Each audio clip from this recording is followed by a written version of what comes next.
السلام علیکم ورحمۃ اللہ وبرکاتہ۔ میرے پیارے بھائیوں اور دوستوں، سرکار صلی اللہ علیہ وسلم نے حضرت عبداللہ بن رواحہ رضی اللہ عنہ کو ایک سریہ مجاہدین کا قافلہ میں روانہ ہونے کا حکم دیا۔ وہ دن جمعہ کا تھا۔ ان کے ساتھ روانہ ہو گئے، لیکن عبداللہ نے سوچا کہ میں ٹھہر کر رسول اللہ صلی اللہ علیہ وسلم کے ساتھ نماز ادا کر لوں، پھر قافلے کے ساتھ جا ملوں گا۔ جب وہ حضور صلی اللہ علیہ وسلم کے ساتھ نماز ادا کر چکے تو حضور صلی اللہ علیہ وسلم نے انہیں دیکھ کر پوچھا کہ تم اپنے ساتھیوں کے ساتھ کیوں روانہ نہیں ہوئے؟ تو عرض کیا کہ میں نے سوچا کہ سرکار کے ساتھ نماز ادا کر کے پھر ان سے جا ملوں گا۔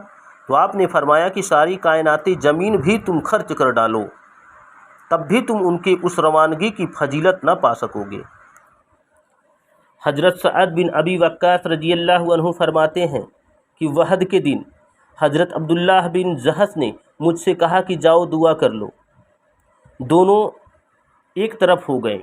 پہلے حضرت سعد رضی اللہ عنہ نے دعا کی کہ اے اللہ، کل جب میری ملاقات کسی دشمن سے ہو تو وہ بہادر اور سخت غصے والا ہو تاکہ میں اسے تیرے خاطر قتل کر دوں۔ اس کے بعد حضرت عبداللہ نے آمین کہی۔ پھر حضرت عبداللہ نے دعا کی کہ اے اللہ، میری کل ملاقات بہادر اور سخت غصے والے جوان سے ہو اور تیری خاطر میں اس سے لڑوں، وہ مجھ سے لڑے، پھر وہ مجھے قتل کر کے میری ناک کاٹ دے، اور میں جب تیرے حضور پیش ہوں تو تم مجھ سے پوچھے کہ اے عبداللہ، تیرے ناک کان کیوں کاٹے گئے؟ تو میں کہوں کہ اے اللہ، تیرے اور تیرے رسول کی خاطر۔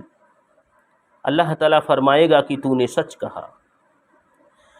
غزوہ احد کے شہیدوں کو جب تدفین ہوئی تو حضرت عبداللہ بن جحش رضی اللہ عنہ اور ان کے ماموں سید الشہداء حضرت حمزہ بن عبد المطلب رضی اللہ عنہ کو ایک ہی قبر میں دفنایا گیا، اور حضرت عبداللہ بن جحش کی والدہ رسول اللہ صلی اللہ علیہ وسلم کی پھوپھی امیمہ تھی۔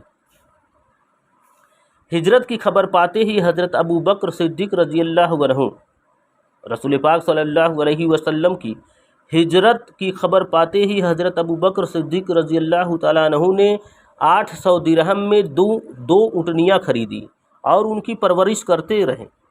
ایک کا نام کسوا تھا، جس پر حضور انور صلی اللہ علیہ وسلم نے ہجرت میں سواری کی، اور جو آخر تک نبی کریم صلی اللہ علیہ وسلم کی سواری میں رہی، اور حضرت صدیق اکبر رضی اللہ عنہ کی خلافت کے زمانے میں اس کی وفات ہوئی۔ حضور صلی اللہ علیہ وسلم کی دوسری اونٹنی عجبہ تھی، یہ حضرت عمر فاروق رضی اللہ عنہ کی خلافت کے زمانے میں فوت ہوئی۔ قیامت کے دن حضرت بی بی فاطمہ رضی اللہ عنہا اسی پر سوار ہو کر محشر میں پہنچیں گی۔ ہجرت کے پہلے سال رسول اللہ صلی اللہ علیہ وسلم نے مدینہ منورہ میں مسجد قباء کی تعمیر فرمائی۔ اس مقصد کے لیے حضور صلی اللہ علیہ وسلم نے حضرت کلثوم بن ہدم رضی اللہ عنہ کی ایک زمین کو پسند فرمایا جہاں عمرو بن اور خاندان کی کھجوریں سکھائی جاتی تھیں۔ اسی سال مسجد نبوی کی تعمیر بھی ہوئی، اور اسی سال حضرت عائشہ صدیقہ رضی اللہ عنہا مکے سے رخصت ہو کر مدینے آئیں، اور اسی سال اذان قائم ہوئی۔ اسی سال جب حضور صلی اللہ علیہ وسلم مدینے تشریف لائیں تو ظہر، عصر اور عشاء میں 4 رکعت فرض ہوئیں، جو اب تک 2 رکعتیں تھیں۔ ہجرت کے دوسرے سال روزہ اور زکوٰۃ کے فرض ہونے کے احکام نازل ہوئے۔ اسی سال حضور صلی اللہ علیہ وسلم نے عید الفطر